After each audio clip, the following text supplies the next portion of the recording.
So just to show you, like, it seems crazy, and for those of you who are really new to this, it'll seem like it's very slow to get anything done. And the problem is, and I'll talk about this more in my other lecture, but building consensus can take time. Building common understanding, common agreement that there's a problem, common understanding what the problem is and how you're going to address it takes time. So basically, from COP 1 to COP 3, the first 3 COPs were annual, just to get the treaty up and running. Now they're every 2 years. But so for 3 years in a row, they kept working on developing the monitoring plan.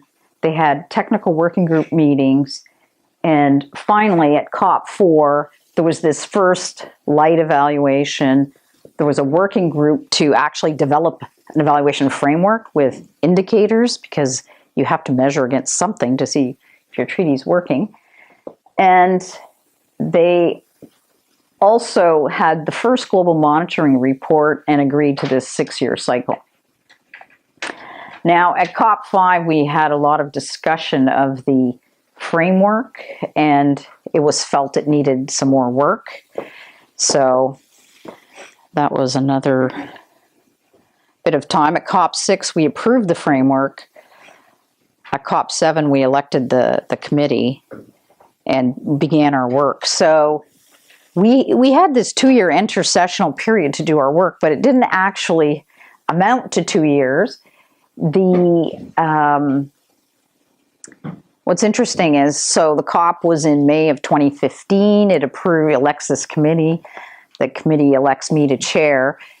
But the global monitoring report that we needed as one of the basic parts of our job, they had regional reports done for that COP, but we didn't get their big report until the following January. So it meant we couldn't have our first meeting till February of 2016. So we had 2 meetings in 2016. And, you know, with deadlines for translation and all of that, we had to actually have all of our work done by November. So that's why I just signed off on the report last Friday. But it's quite a process. Now, at COP 8, which is May 2017, we will be looking at the recommendations. And I never really counted them, but there's probably, 75 of them. So that, I'll go into a bit more detail, but how are you going to tackle that at a COP?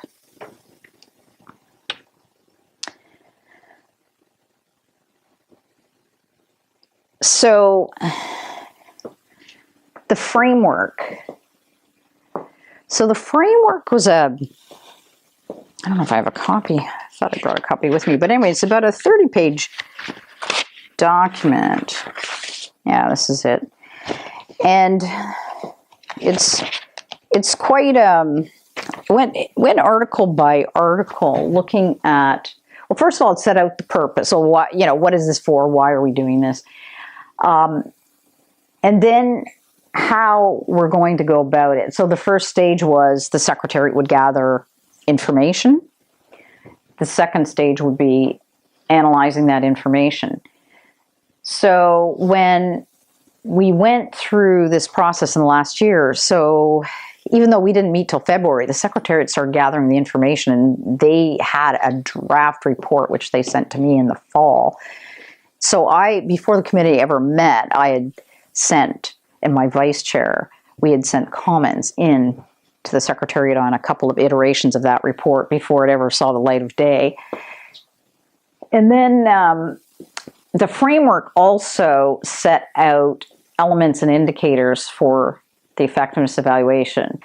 And the way it had been done by this expert group that did it was article by article. I always found that a bit odd. I thought you're looking at a treaty as a whole. You're not looking at whether each article is effective, but that was the framework we had.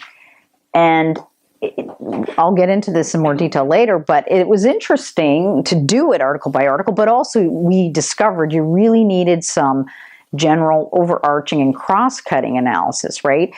You have to look at questions like, do you have the right parties to the agreement?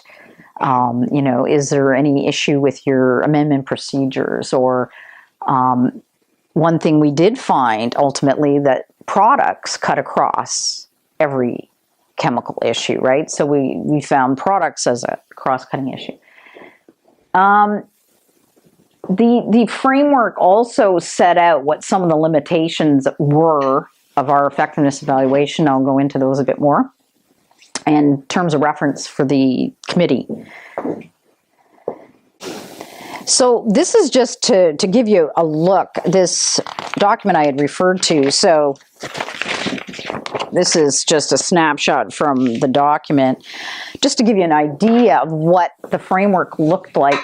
So, for example, Article 1, this is where we brought in all the monitoring data. This was, Article 1's the objective, so it's not an operational article, but this is where, this was in the framework, and this is where we decided, okay, this is where we'll bring in the monitoring information, look at changes in the levels of POPs in the environment. So you can see here that we tried as much as possible to have baselines. So when you're measuring an outcome, measuring a result, I mean, you have to have a starting point to see whether you've improved the situation.